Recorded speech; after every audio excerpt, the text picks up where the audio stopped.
Memory. What is memory? Memory is much more than simply bringing to mind information encountered at some previous time. Whenever the experience of some past event influences someone at a later time, the influence of the previous experience is a reflection of memory for the past events. The vagueness of memory can be illustrated by the following example. Without doubt, you have seen thousands of coins in your lifetime. But let us reflect on how well you can remember a typical coin that you may have in your pocket. Without looking at it, take a few minutes to try to draw a coin of a particular dimension, a denomination from memory. Now, compare your drawing with the coin itself. How accurate was your memory for the coin? For instance, was the head facing the correct way? How many of the words, if any, from the coin did you recall? Did you place these words correctly?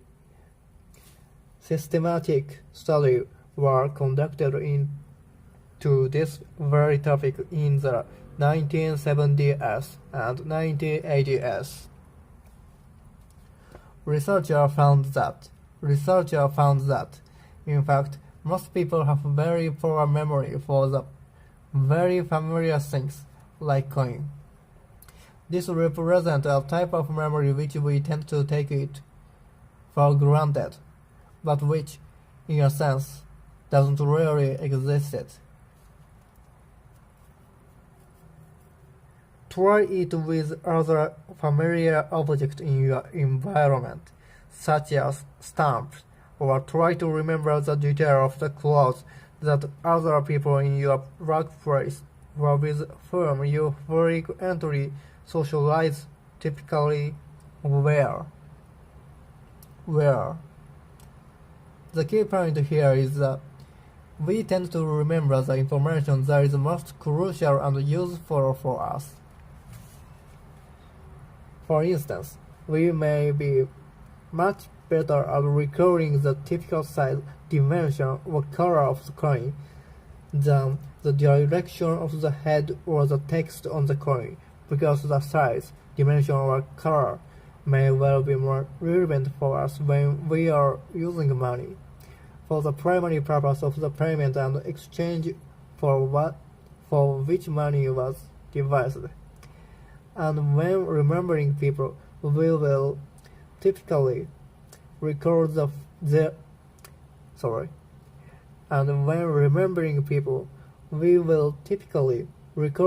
face and other distinguishing features that remain relatively invariant and are therefore most useful in identifying them, rather than items which may change, such as individual clothing.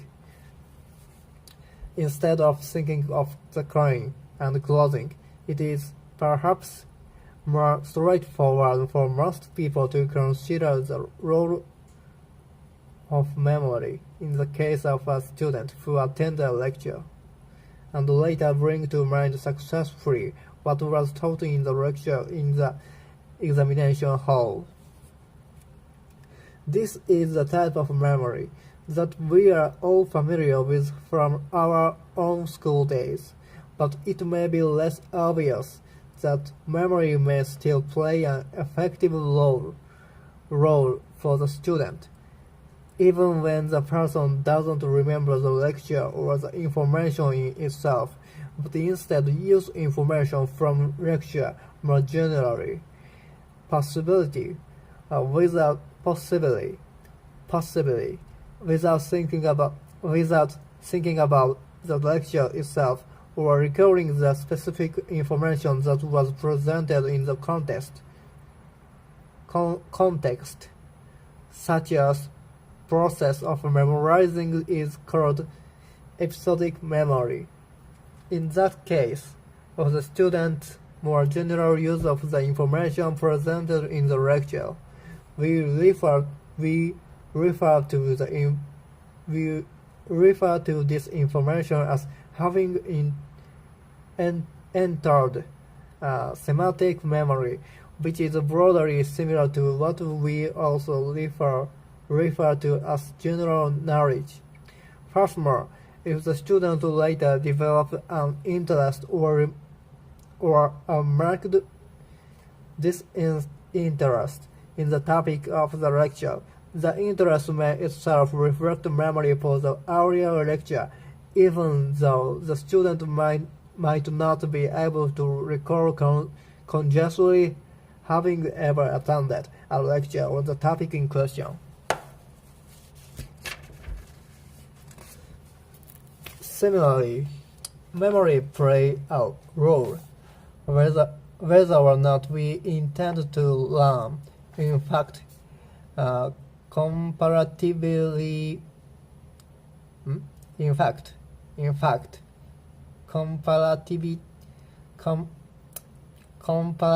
little of our time is spent trying to record events for later remembering, as in formal study.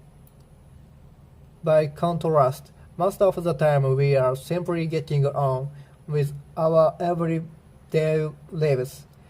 But if in this everyday life something salient happened, which in our evolutionary past as Homo sapiens may well have been associated with threat or reward, then established physiological and psychological processes kick in, and we usually remember this event quite well. For example, most of us have had the experience of forgetting where we left our car in a large car park. But if we have an accident while parking and damage our car or the car of our neighbor in the car parks, then specific flight mechanisms are initiated, ensuring that we typically remember such events and the location of our car very well. So memory is not in fact depend upon an intention to remember events.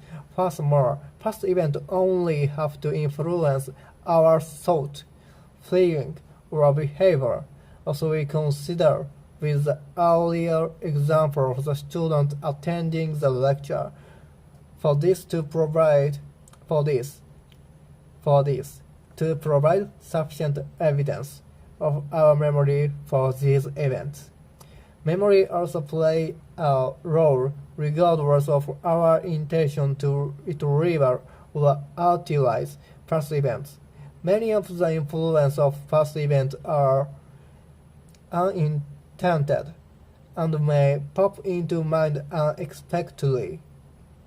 Retrieval of information may even run in counter to our intention, as shown in work conducted by researchers over the past several decades.